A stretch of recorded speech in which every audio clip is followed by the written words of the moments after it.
John, you're not on. You gotta be on Twitter more because you'll see all the jokes. As soon as something happens, I mean, when the Queen died, it was like joke. Oh, but anyway, let's play the. I don't know. Should we play the theme song? I mean, we can go ahead. We didn't really. Did we really have enough banter? I don't know. Well, it doesn't matter. It really doesn't matter. Okay. We can be honest. Okay. Should I play it? Yeah, sure. Go ahead. Go for it. Ooh, it's the SETI BIMCO Halloween Spooktacular Scary Hour with your hosts, Terrifying Tim and John, who is also known to his victims as Terrifying Tim. This week, how to clean up DNA properly. But this is the SETI BIMCO show where people talk about their embarrassing and weird high school stories, and we watch embarrassing and very bad movies about high school. There, do I have it down? Episode 30? I finally got this. Is it episode 30? I was trying to remember if it was episode 30 because I saw episode 31. Maybe it's 31. Episode 50, we'll do it live. Okay. Oh, God, no. No. Although, wouldn't that be something? But we took a week off. Well, no, wait, sorry. I'm going way back. Someday, when this podcast gets big, I'll have an assistant, and we can do recent events, and they will edit it and put it out that week. But like, it's Halloween now; it's scary season. Right. Yeah, but because but the Queen died like a couple weeks ago, our time. Oh, okay. Well, this has nothing to do with the Queen, but we did this. We're recording this on September 14th. And last week being Labor Day, so what? Yeah. And last week being Labor Day, we didn't drop a new episode. And I know we normally talk about the emails at the end of the program, but we did get a note from the son of a listener. She was actually a very dedicated listener. Her name was Liz. Okay. She was 96 years old. She lived in London. In the city of Westminster region of London. I bet you she had a nice, lovely little pensioner's flat. Yes, that's right. We forgot about this email. I'm sorry, we forgot. about this email. They got lost. She was up at her holiday place in Scotland. Mm-hmm. I'm guessing like a little bungalow or a cottage. She was probably worked in a laundromat or a chip shop or something all those years, and just saved her pennies and was able to spend her. And her son, let's see, what was her son's name? Her son's name is Chuck. Yes, Chuck. And Chuck wrote to say that Liz, a faithful listener, was so heartbroken that there was no episode that, unfortunately, she is no longer. Yeah, well, we were a big comfort to her. Her husband of 73 years, and what was his name was Phil. Mm-hmm. And he passed away last year. So, Chuck, I'm sorry that we brought about your mom's demise, and, we give, and please give our condolences to your sister, Annie, and your brothers, Andy and Eddie, and, Liz, rest in peace and power. Yeah. I think in the letter, he said that my mom would ask every week, like, what channel on the telly is that SETI BIMCO show? And her son's like, Mummy, it's not on the telly, it's on the radio. And she'd spend all day turning that radio around. It's like, is it on BBC 2? BBC4. Yes. BBC 4. Yeah. It basically gave her some exercise with her hands. Exactly. And we gave her comfort in her twilight years. So. Right. But, speaking of the Queen, though, so I was watching the... Were we talking about the Queen? Well, no. We weren't talking about... We were talking about Liz and her husband, Phil, and Chuck, and her other children, Annie, Andy, and Eddie. That had nothing to do with the Queen. She lived in London, and she had a summer place in Scotland. That had nothing to do with the Queen. But now I'm going to talk about the Queen. And... I was watching, in little bits and pieces, the coffin came to Edinburgh, and, her children are marching behind the coffin, and there are all these, royal guards and everything. And the commentator says, look at them. They're doing the left, right, left, right, left, right. It's very difficult.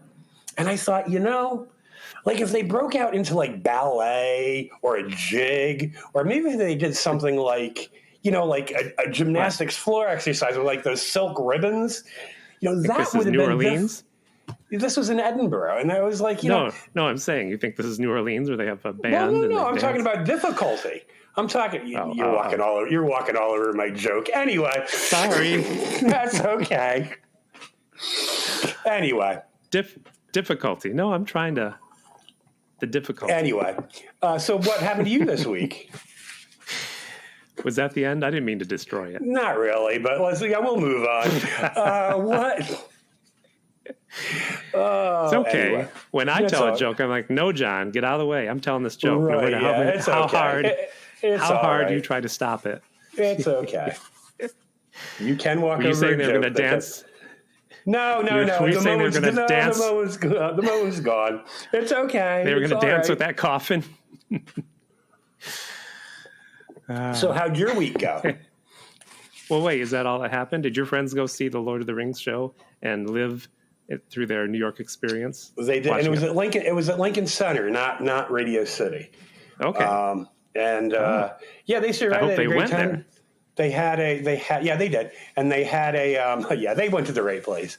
I know they had a great time, and I told them to go to Poughkeepsie and get the Metro North down to the city, and they showed me pictures, and they were like, they were standing there in front of like the marquee in front of the Lincoln Center and kind of looking like movie stars, and the cast was there. No, they had a great time. The cast was there. Wow. Oh yeah. Oh, it was you a got to big meet Doctor to-do. Who? I don't know. Okay. Well, nothing happened to them. That's good. Yeah, no, they had a great time. They had a fantastic time. I went upstate on the weekend for a friend's birthday. Oh, okay. I took the train, the Harlem Line. And you know what one of the stops is on the Harlem Line, John? Can you guess? Let me think here. Begins with a T. Tarrytown. Tuckahoe. Oh, yes. Oh, my God. How come I saw didn't the think of sign, and I was like... Did you want to get off? Yeah, I want to get off. I want to find the house. And the house probably wasn't even in Tuckahoe, and you just would have been going around and around. I wondered if they had a statue of butter carved into B. Arthur. Oh, God, carved out of Maud. Carved out of Maud. Butter carved out of Maud. Not carved out of Maud, but carved in the shape of Maud. That's what I'm trying to say. I know. Yes, when B. Arthur died, stomping. It's okay for you to stomp on my jokes. I did it to you. That's all right. Anyway, I had a whole joke written about how it melted during Sandy and how it looks like Nixon, but never mind. I'm going to move on. But the party was outside because it's upstate and they have yards. Mm-hmm. And there were a bunch of kids from like 6 to 8 there running around. It's fine. They had a trampoline out back so that we did our thing there. 6 kids get on trampoline, five get off. You know how dangerous trampolines are. But It is Halloween, so I have a scary story to tell about this. It's Halloween, John. It's October. So I went in after drinking some beers. I went in the house to use the bathroom. I lift up the lid. Guess what I found? Human flesh. I don't know. No. Just a lot of dookie. I have to assume that the kids were so excited about the trampoline, they didn't take time to flush or wash their hands. There you go. But I didn't know if it got backed up or if it was clogged, and I couldn't see a plunger, so I just peed and put the seat back down and went back to the party. Right? That's what you do, right? I guess. I told friend of the show, New York Times bestseller George O'Connor, about this because I saw him today for lunch, and he called me a monster. Called me a monster for doing that. So I don't know what the right thing to do is. He said tell the host, but... George's definition of a monster, I have to say, is very loose. It's usually spelled Tim. If I'd flushed and overflowed, I just would have blamed it on one of those kids. So. There you go. I don't know what to tell. See, I would have peed in the bathtub. I don't know. I don't know what I would have done. I don't know. Then you blame the kids, yeah. Yeah. It was a laid-back party, fun. So that was my adventure. Well, that sounds like fun. I love riding the train. I love riding on trains. Ever since I lived in Europe, I love riding on trains. Mm-hmm. And nothing bad happened on the train. So There I you took go. I took a train to Baltimore like years ago, and some people brought a man in, and sadly the seat next to me was empty. Mm-hmm. And he sat down. He smelled like alcohol. He proceeded to tell me, I don't know why they told me I couldn't fly in the plane, but they kicked me off the airplane. Oh my God. Now I'm sitting next to you. Who knows what's going to happen? No, oh my God. I might pee myself. I can't be held accountable for that damn airline. It's that you only have them to blame. Don't get mad at me if I urinate myself. Thankfully, he kind of fell asleep. So I was like, good. As long as you just smell like alcohol and sleep, that's the best I can hope for. I remember taking the train from New York to Raleigh once. And like the Acela train from like New York to Washington is like, bam, you're like there in no time. Yeah. And then they switch from the Acela locomotive to like the diesel locomotive. And then you start going through Northern Virginia and it slows down so much. And it's like, welcome to the Confederate States of America. And that like, that, you know, it's like that ride, the rest of that train ride takes so long. Wow. But you know, the ride, they brought. No, go ahead. Yeah. They brought a guy in who sat next to you. It was like, well, they kicked me off the bus. I don't know what I did, but I don't know. They kicked me off of the bus. I couldn't think of it. Anyway. Well, is there? I guess there's no news about your sad neighbor. No, next court date. Well, now you're going to mess up the timeline again because it's Halloween. But he appears in court on September 21st. But see, now I don't know how to get out of this. Now I've painted myself into a corner. I'll edit it. Apparently, no. The court date is next week, because according to his defense attorney, he doesn't seem to comprehend what he's done, which I think is a crock. But I think I know exactly. I think he knew exactly what he was doing, but well, not my problem, right? Not my decision. Yeah. So I'm excited about our movie. Can we talk about the movie? Are you ready? I actually kind of enjoyed it. Okay, we watched. I Was a Teenage Frankenstein from 1958. Mm-hmm. It's a Samuel Arkoff production. He's known for producing a lot of B movies. Mm-hmm. And I did a little reading about this, and he claimed that his name was an acronym that explained the success of his movies. Did you find this? Or can I read it? No, I did not. No. He said this. He said his name, which is spelled Arkoff. He said that it was an acronym for all the things that made his movies great, which was A for action, R for revolution, either novel or controversial themes, K was for killing, O was for oratory, notable dialogue or speeches, mm-hmm. F was for fantasy, and the other F was for fornication. So there you go. Oh, okay. I think you can boil that down to sex and violence. Sex and violence, yeah. We don't need all those letters. Yeah, you should have just, maybe if his middle initial was the, then he would have been Samuel V. Arkoff, S.V. Arkoff. He could have just been Sex and Violence Arkoff. Yeah. Wouldn't have to go through that whole acronym thing now. So this it's a synopsis. Basically, it's a descendant of Professor Frankenstein, and he is yet again up to his same old tricks. Wants to bring some dead human flesh to life. Basically, that's it. And he feels a young body would do better. That's the mm-hmm. twist. So mm-hmm. he has to get some teenagers. That was where his ancestor failed. The body that he regenerated was too old. Then a young body would be a little more receptive, I guess. I don't know. He's on board with us. The old person in the original movie was probably like 35. Remember mm-hmm. the movie we watched we had to see an elderly woman naked. 35. Oh God, what was that? Was that summer camp? I know, it was just terrible. I'm still And let me tell psychologically you, scarred from that. we laugh about that, but that's that gets many, many hits. That's almost one of our most popular episodes. I don't know why. Oh my God. I think there's a market for people to talk about soft porn. I guess You so. want to make a spin-off. Maybe we're just barking up the wrong tree, as it were. So, I don't know. Do you want to start talking about the movie? Well, You have I don't something know. to say? You First of want all, me to start? Let's talk about this, like, the mindset of this modern day Professor Frankenstein. Oh, he's a dick.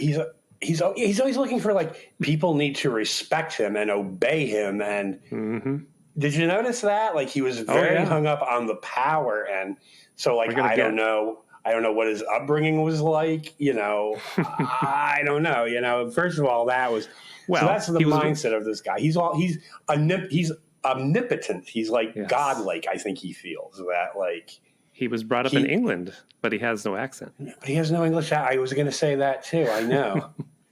I know. It's like, couldn't you have even tried? He often had tea with his friend Liz. Yeah, he should have tried. He should have tried. They couldn't have found an out of work, washed up English actor in Los Angeles in 1958. I'm sure they could have. Yes, he was played by Whit Bissell. He's Whit been Bissell. in many movies. Yes, a character actor. Yes. Yeah. And he's giving a speech to it's a bunch of old white men in a room, and he's giving them a speech. And they want nothing to do with his plans. Basically, yeah. Except the professor.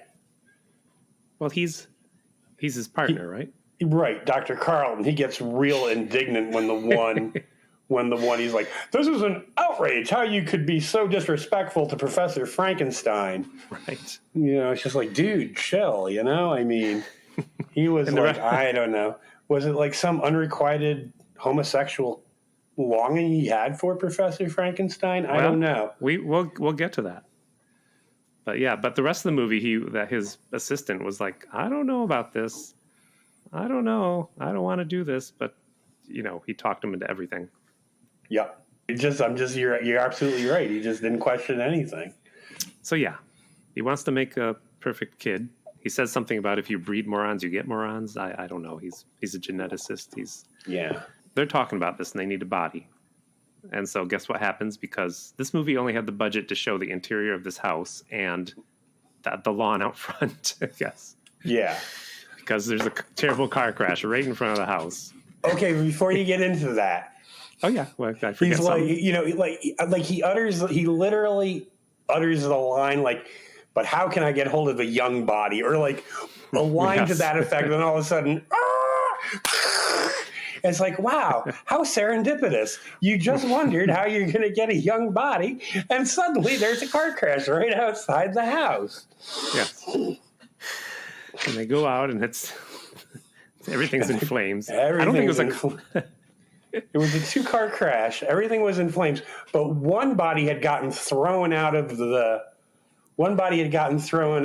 car and was over like in a park or the woods somewhere. And the witness on the scene, he's like, "Oh, I can't go over there. I can't look at things like that." I know. He's like, "It's terrible. He must be dead, but I can't check. I can't see such a thing."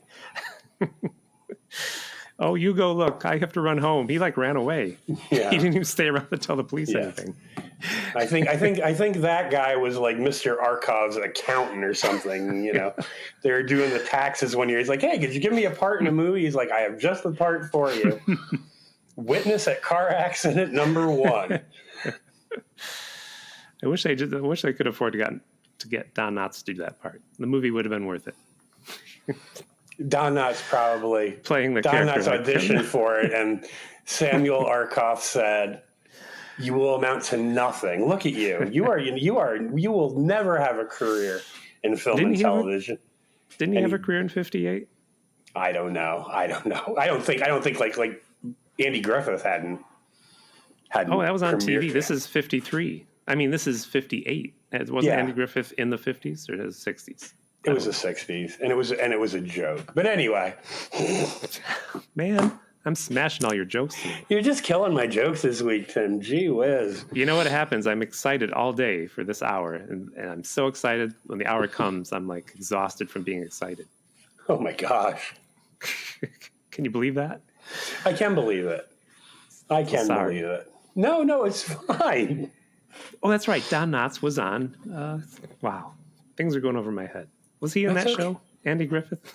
Yeah. And what year did it premiere? I don't know. I want to say like 62, 63 maybe. Okay. I don't know. Sometime in the early 60s. It wasn't in the 50s, though. It started in black and white. That's all I know. Right. Okay, so he and his assistant run out in the woods or wherever this body was flung to and just steal it. I mean, it's a small... well, I'm going to say this takes place in Florida, and we'll get to why. Again, in Florida. Here we go. These films. Well, John, he had steps that went down to his secret laboratory. Why didn't he have an elevator? Because it took place in Florida in the 50s. Sorry, running gag. Florida didn't invent elevators until sometime in the 70s. I'm telling our listeners. In the 1990s. In the 1990s. That was Bill Clinton's campaign promise. That's why he won the presidency. He said, I will bring elevators to Florida. It's time. He did it, too. Conservatives hated him for it. Bringing elevators to Florida, that's just not right. We're conservatives. We like to climb stairs. No, they just didn't think they should be going up 50 feet in the air. Yeah. You should shoot down my jokes. Shoot that joke. No.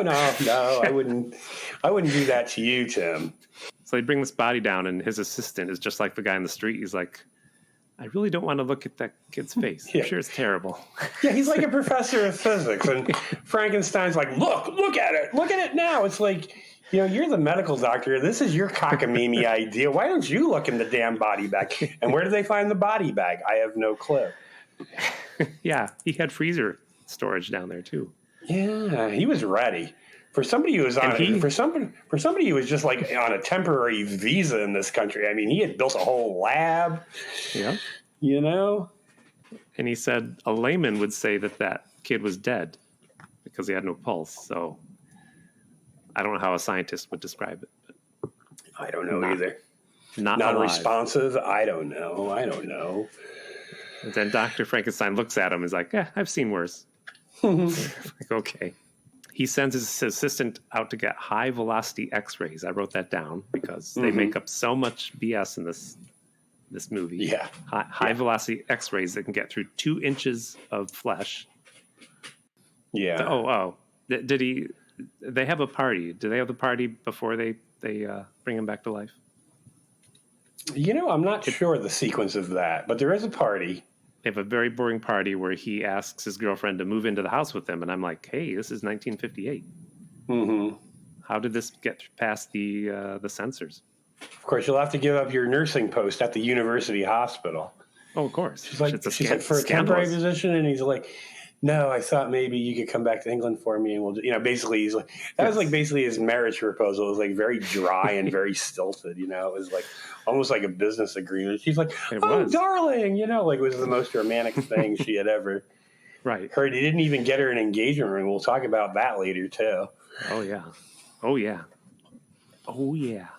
But that's scandalous. She moved in. Did she move in though, or was she just working? I don't know. Well, he said move into the room in this house. So that's. Oh, okay. I mean, what would the neighbors think, John? What would the neighbors think? Well, if the neighbors said anything, you just feed them to the alligator, I suppose. Yeah. So they bring him back to life with 50,000 volts. I guess the electric company is never curious about what. Why he's got power this much surge. Yes. How can he afford the electric bill? I don't know. Yeah. Did the university own the house? And all of a sudden, it's like, why is the electric bill $3,000 a month? It's 1958.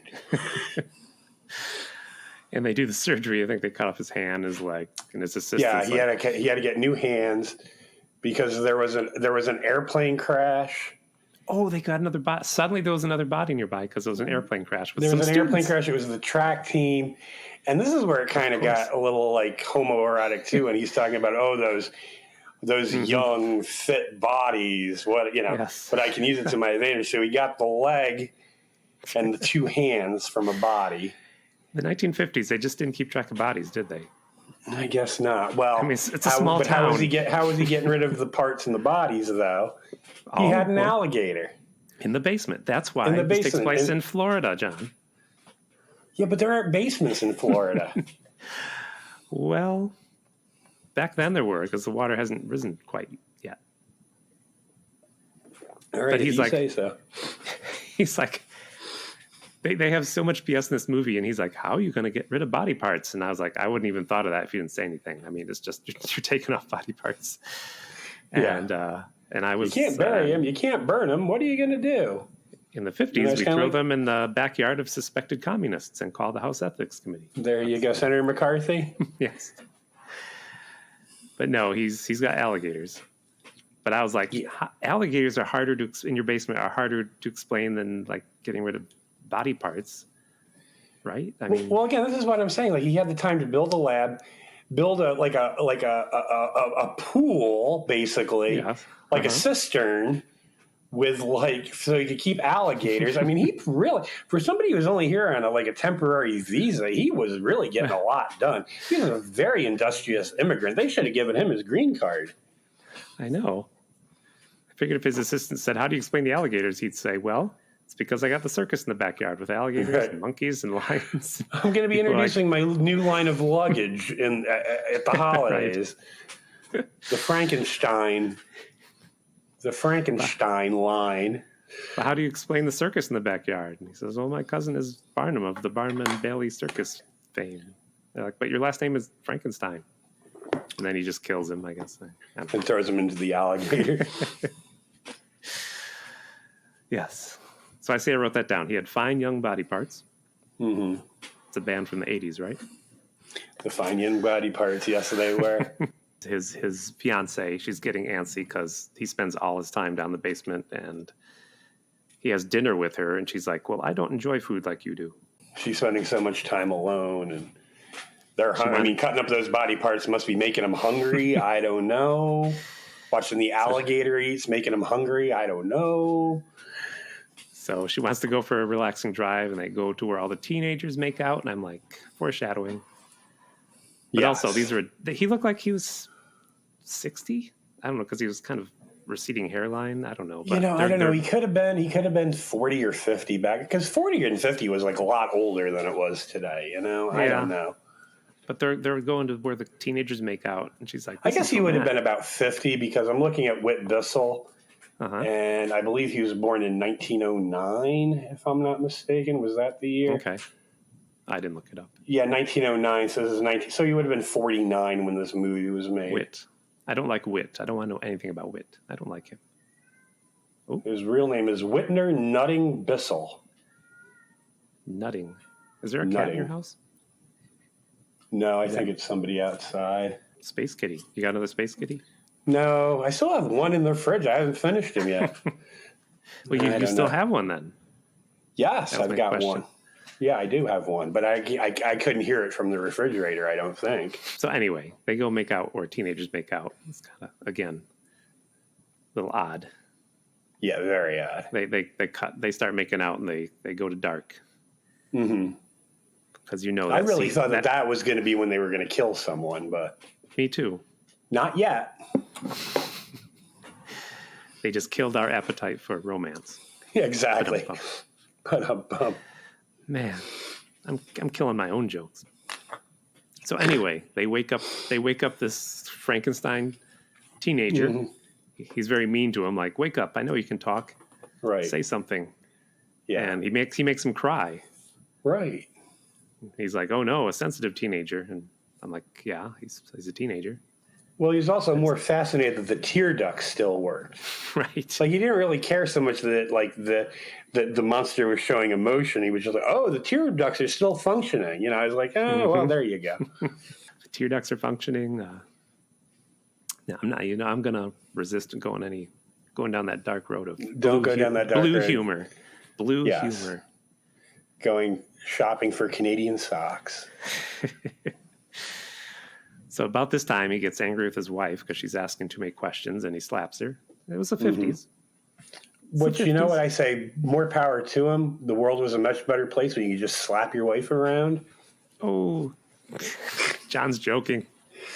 Yeah, am I? No, the world was a much better place. Next week, guest, maybe permanent host, George O'Connor, will be returning. Will he be calling me a monster? That Yes, monster. Probably. I'm getting emails now. They're outraged. As we speak. It was a joke, everyone. Wait, where are we here? Oh. I know, he just slapped her. And, he's training the young boy. Yeah, you're right. It was getting, it's not that yeah, the movie could have been homoerotic, but the problem is he's an old man with a teenager. So I was more thinking the pedophile stuff because he was like, "Oh, good, you're working out." He was like lifting weights with his shirt off. Mm-hmm. And again, the Frankenstein. He seems to hate spending time with his wife. He's always down in the basement with. He's always down in the basement the teen boy. With the teen boy lifting weights and the biceps. I'm just saying, yes. Tim. Yeah, I don't know. This could have been. I don't know. Mm-hmm. I don't know. I don't know either. But this movie was directed by Herbert Strock. Is that how you say his name? Strock. Yes, I believe so. Did you look up much about him? Well, just that he was a mostly B-movie director. He also said that his name forms an acronym for his philosophy. Here we go. Did you find this? No, I did not. S is for stilted. T is for terrible. R is for regrettable. O is for oh no. C is for crocodiles mostly and not alligators. And K is for kind of soddy. Kind of soddy. Wow. Why are you laughing? These people. He went public with it? Is that what you said? He went public with that? Isn't that something? I don't know why you're laughing at that. Poor guy. Poor guy. I did notice at the age of 82, he did die in a car accident in Moreno Valley, California, on November 30th, 2005. You know. Oof. Well, he lived a long life. He did live a long life, but maybe if he had stopped driving, maybe he would have lived an even longer life, is just what I'm saying. We don't know the details. Was he playing the guitar and driving, John? Was he playing the guitar and driving? Not, or maybe harmonica, Tim. I don't know. Well, that's okay. You have one of those holders like Bob Dylan has. You can drive and play the harmonica. Yeah, but like if the mood strikes you, you just got to start, and you're like on this winding road, and you take your hands off the wheel and start, and then next thing you know, the man who invented that thing, he just liked driving his car and playing the harmonica. That's why. There you go. Yeah. Mm-hmm. Or his unicycle. Where is unicycle? We haven't brought up unicycles in a while. I just got to bring it up. The teen Frankenstein escapes, as we knew he would. Mm-hmm. They don't have much of a budget. He kind of walks around the house, and as a teenage boy would do, he's peeking on a woman who's combing her hair. Mm-hmm. A neighbor. And we saw his face. His face is pretty terrible. He took his bandages pretty bad, off. Yeah. Dr. Frankenstein's like, no, we got to fix this. I'm not dating anyone who looks like you. Right. Sorry. Pedophile jokes aren't funny either. Come on, Tim. I'm canceled. Who's going to be on this show next week? I don't know. Maybe there won't be a show next week. Maybe this is it. Maybe we finally, did ourselves in. It was a long time coming. George O'Connor all alone. George O'Connor all alone. He can have the show. I've left it to him in my will. He can take it, but we're not telling him what SETI BIMCO means, and then where will he be? Yes. He can take it, but I'm not giving him the secret destruct code. Exactly. So, have at it, New York Times bestselling author in front of the show, George O'Connor. So the woman screams, and for some reason, instead of running away, he smashes through the window, and he does kill her, right? Does kill her, yep. And runs through the house. I guess it was a boarding house. There's other people running around. It was an apartment building, yeah. Or a house of ill repute. Because this is Florida. Yeah. Why you still think it's Florida? But anyway. We'll get to it. I didn't see one elevator, John. It's 1958. And the alligator. So how'd they catch him? Did he run home? I forget now. He just ran home, and then Professor Frankenstein's reading the paper the next morning. Something monster kills young woman. Yes. And Professor Frankenstein puts two and two together. And it's like, oh, you got out, and blah, blah. And then like I said, well, this is why you can't get out, because your face looks hideous. Here, look in the mirror, And, yep. The mirror is his toy, if you remember. His favorite toy. Mm-hmm. But yeah, I forgot. He was reading the paper. He was reading Marmaduke and laughing at it. Marmaduke. And his wife was like, let me read the comics. He's no. Women should not read the comics. Women should not read comics. They'll start getting ideas from Blondie or something. And the Lockhorns. I was going to say the Lockhorns. Oh my God, that's so funny. Well, Burns and McCall. Luckily, Kathy was not out at the time, or they would have just had all sorts of crazy ideas. Yeah. Burns and McCall. That was their name, I think. They were two cops. They came asking questions, and I don't even know why they had them come by. It was a boring. It was a boring scene. No point. Like there's a body missing from a car crash. There's bodies missing from a plane crash, and you're stopping by to ask about some guy running around looking in windows. Right. Anyway, so here's where the movie both got interesting and where I got so angry, which means the movie actually got me emotionally, what do you call it? Emotionally involved. But here's probably what. Well, because Margaret finds when she goes down the basement, she opens the cooler. Oh, yeah, this is when he was still in the cooler, and he sits up, and she sees there's a body there that sits up, and it lays back down. Yeah, it just lays back down. You're like, so but she knows what he's doing, right? And they're not doing good things. But I mean, she's like, but I'll be your partner. I'll be your watchdog. You can trust me. I'll help you. And I thought, well, this is interesting because the movies back then don't usually do that. I'm like, okay. That's pretty cool. She's going to be his partner in evil. I mean, they're doing terrible stuff, but she's like, I'll be your partner. He's like, okay. But no, because she disobeyed him and went down the basement. Like, as soon as she's gone, he's like, so how will I kill her? Yeah. I'm like, what a dick. She would have been his wife and his partner. Yeah, she's a very attractive woman, too. She disobeyed him. I mean, Lucy disobeyed Ricky every week. All he did was make her cry. Ricky, I want to be on the show. Meanwhile, that was men back there. They couldn't stand having an equal part. I'm just saying. And again, it's Florida. It's Florida, John. If you say so, Tim. I did not see one palm tree. Well, they're all wearing heavy suits, but okay, you think it's Florida? Yes. Okay, fine. They didn't have the budget to barely leave the house. What do you mean? I didn't see a tree.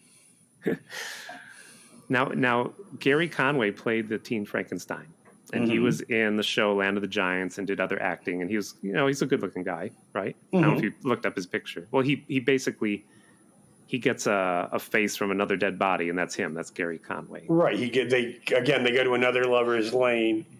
That's right. They actually he kills the other teenager and takes his face. Bob was the teenager's name. That's right, Bob. So you know what? I figured out a name for this, John. Okay, go ahead. I'm talking a lot. Why This Is Like That. I'll have to write a theme song. Why This Is Like That. Is that good? Can you think Why This Is Like That? Sure, yeah. Why This Is Like That. So here's Gary Conway. He was featured in the 1973 issue of Playgirl. So I wrote like 4 ways that Teen Frankenstein is like Playgirl magazine. You ready? Okay. I'm ready. Number one way Teen Frankenstein is like Playgirl magazine. They both contain a lot of man parts. Man parts. Number 2, the second way Teen Frankenstein is like Playgirl magazine. Dr. Frankenstein is a big dick in this movie, and I'm sure there's big dicks in Playgirl, although I've never read it. Number 3, this movie is filled with men and one token woman, and I'm also assuming that Playboy is probably filled with men and maybe one token woman. I don't know. Probably. Scratch that joke. I'm going to take that joke out. But number four. The teen monster really liked looking at himself in his toy, which was a mirror. He just stared at it every time they gave it to him. Oh, yeah, he was very fascinated with the face. And at the Playgirl Mansion, they have mirrors that they would look into and snort cocaine off of. And after the cocaine was gone, they'd look in the mirror and say, what have I become? What have I become? What have I become? Just like Teen Frankenstein. He didn't actually say that, but some Frankenstein has said that in the past, right? I'm sure. I'm saying this. And I ran over your joke at the beginning. I'm going to wonder the whole night. What was that joke? Oh, it's okay. What did I mess up? No, it's all right. It's okay. I think I was stopping you because if you make fun of the Queen's funeral, we're going to lose all our English listeners. Jim in Scotland, he's a listener I don't want to lose. Okay. All right. What's next?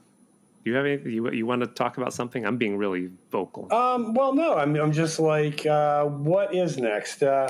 Basically, he does finally get rid of the fiance.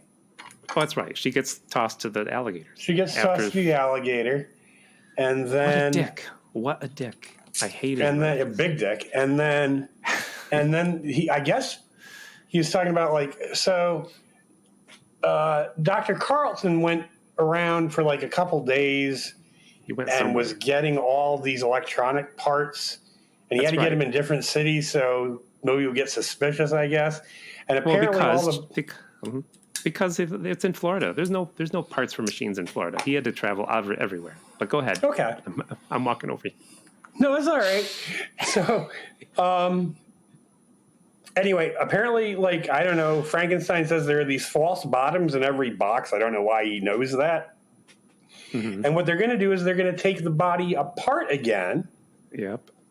Put him in these false bottoms and ship him back to England.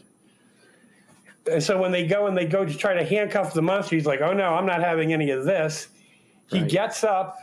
He pushes Dr. Carlin out of the way, picks up Professor Frankenstein, throws him into the alligator.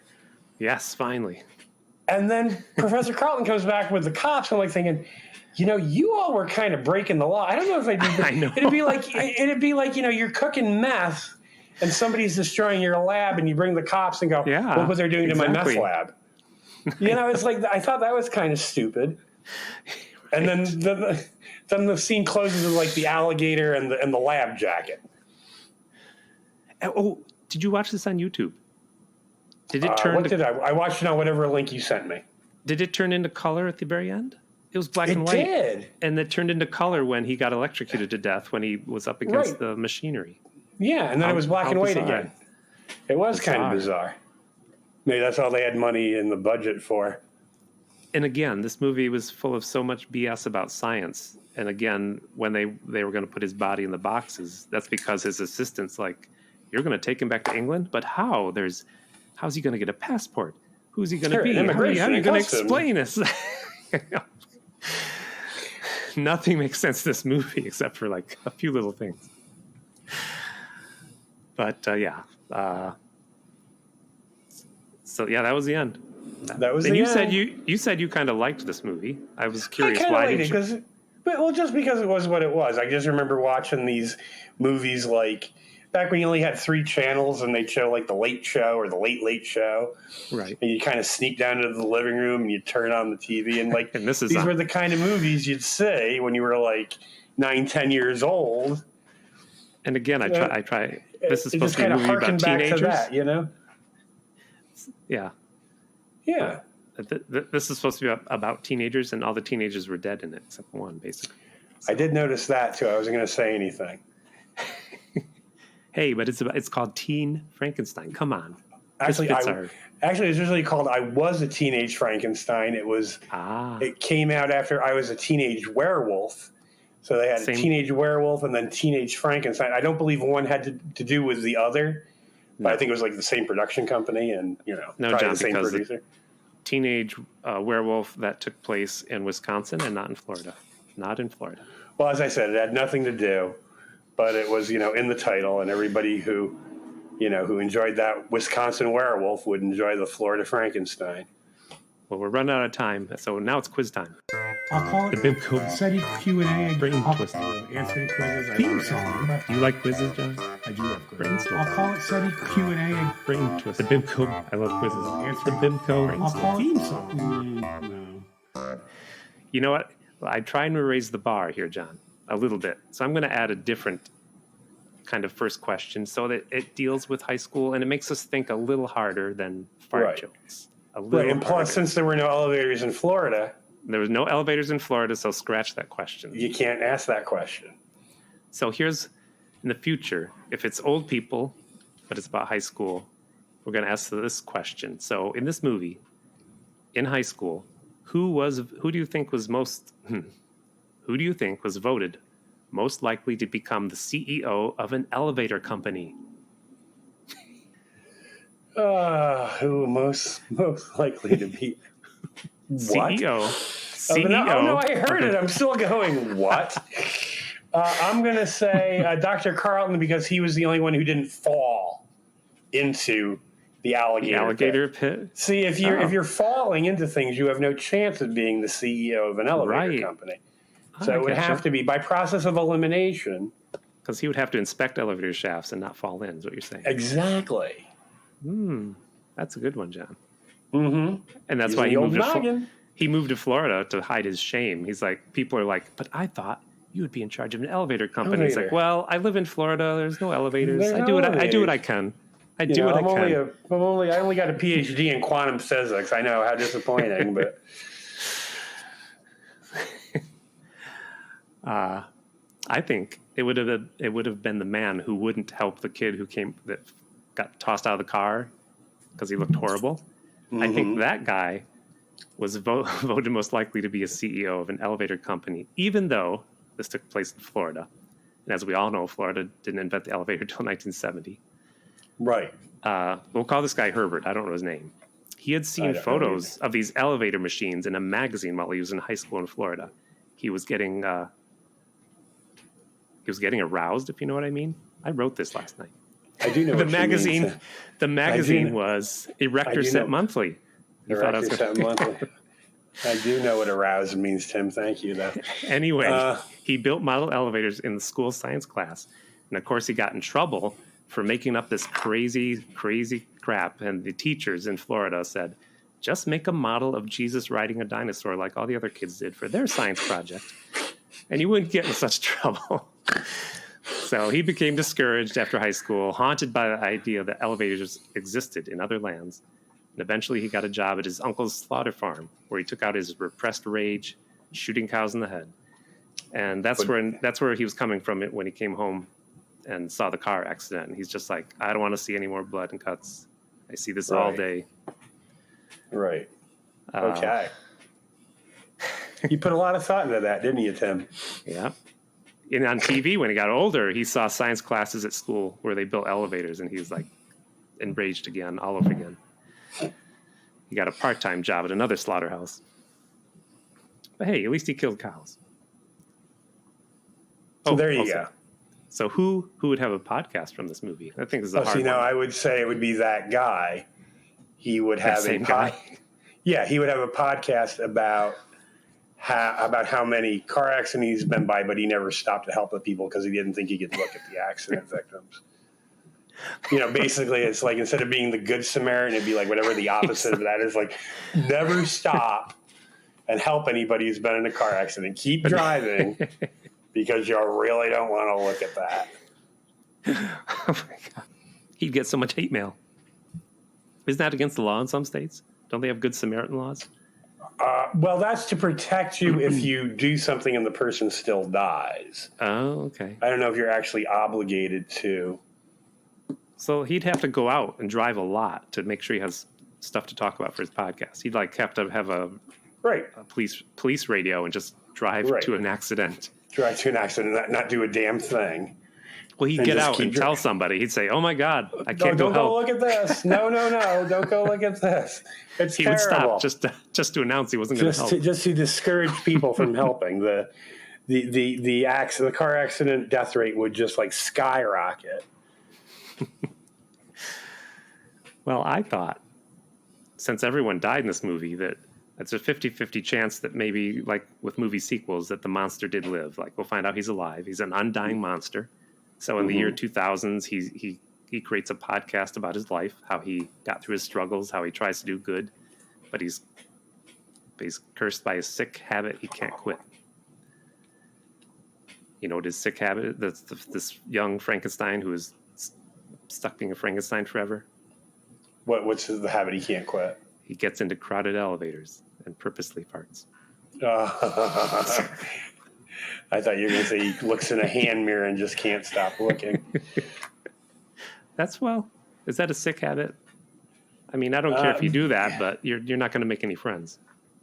You're not going to make any friends, no. Anyway, flip-flop. I went down to the gutter again. So who would have a TV spin-off show? I'm going to say Sergeant Burns and Sergeant McAfee. I knew you were going to say that. And they're just, their beat is, responding to grave robbers, people made out of, and the whole town is like made out of people like sewing together random body parts. And the whole episode would be about trying to figure out what body parts were stolen from what grave and which ones were attached to which person. Interesting. It would be kind of like a police procedural, every week. Like it would open up with like, a grave, an open grave.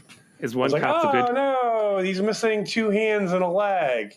Oh, suddenly, this person who lost their hands and a leg is walking around town with hands and a leg, and then they got to prove that. Do we get into the personal lives of the cops? Yeah, maybe there could be a little. One of them adopted an alligator from a crime scene. Oh, okay. Raised it as his pet, just out in the backyard, got a little kiddie pool for it, Yeah. So he's single. He's single. The other cop has like 6 kids, maybe. His wife left him. Well, after he got the alligator. Now, whether she left him or not, or she just got too close to the alligator, we'll never know. Right. She didn't pack a bag. She just disappeared one day. Oh, no, one of those. And the alligator wouldn't eat for 2 days. So I don't know. You do the math, Tim. Interesting. That's like our early X-Files. Mm-hmm. Well, I think they would tweak a spin-off. You know how sometimes there's a popular movie. They used to do this more than now. But they would change the movie. They would change the ending so they could have a show. Like, for example, the book Rambo. I guess Rambo dies at the end of the book, I've been told. I never read it. But I don't know. I never read it either. But in the movie Rambo, he lives, and they could make sequels. So they used to sometimes do this with movies, but I'm going to say they'd have a spin-off. And it would be a TV show called Guard Dog Margaret. Margaret was the love interest of Dr. Frankenstein that he fed to the alligators. So in the TV show, she's still alive. She's Dr. Frankenstein's on again, off again lover. She's always trying to find out what's going on in the basement and why is the electric bill so high, and why is there an alligator down there? So, and every week a teenager is in a horrible accident nearby, and Frankenstein is always out collecting bodies. And in the TV show, they have a child. Okay. But they adopt a child in this show to make it more family friendly, but he's actually a communist spy. He sewed off his arms and legs to play the part of a child. And there you go. Hilarity every episode. Hilarity, wacky, and the wackiness ensues. But you found out why there's color at the end of the episode. Well, no, it doesn't give me a why, but it's just like the name of the film is How to Make a Monster. It also came out in 1958. And this film is a follow-up to both I Was a Teenage Werewolf and I Was a Teenage Frankenstein. Like Teenage Frankenstein, a black and white film that switches to color in its final moments, How to Make a Monster was filmed in black and white, and only the last reel, the fire scene finale, is in full color. But they don't give a reason. They don't say why. All right, John. You failed. You failed your research. Oh, well. I tried. I'm sorry I was such a disappointment this week. Yeah. So that was that movie. That was that movie. It wasn't bad. It was better than Night of the Lepus. And not quite as good as Summer Camp.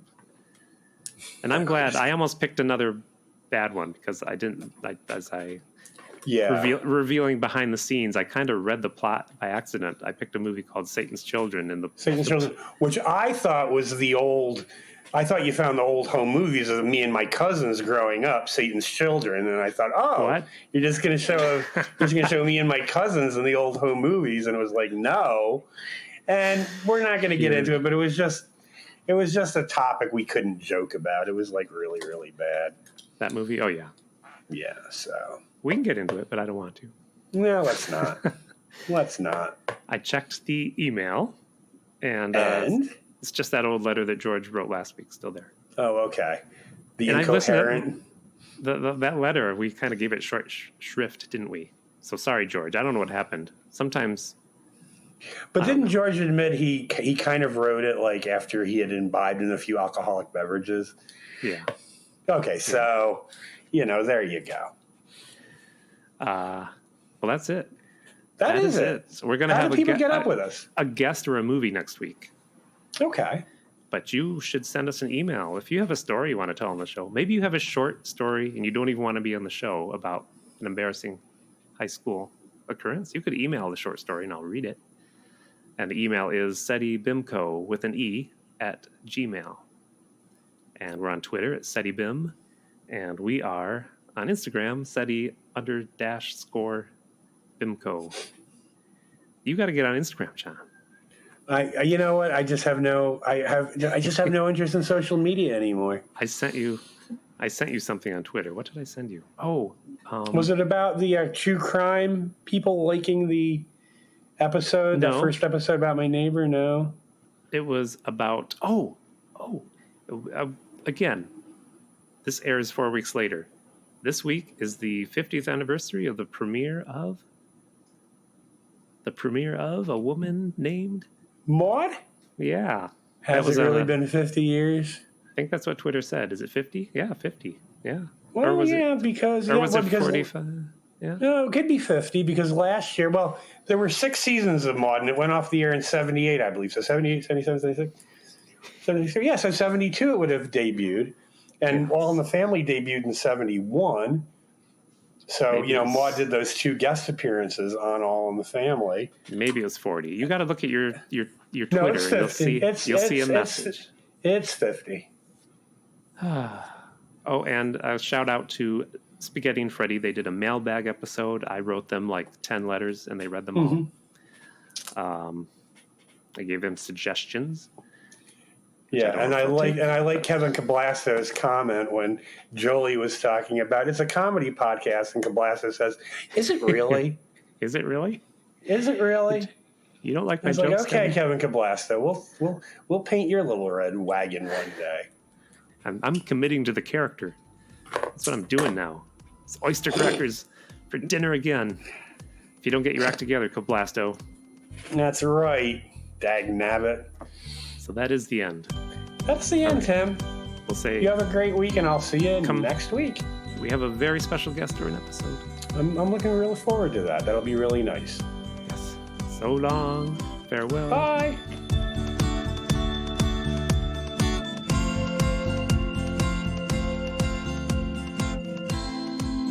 SETI BIMCO is a podcast by Tim Hamilton and John Kelly.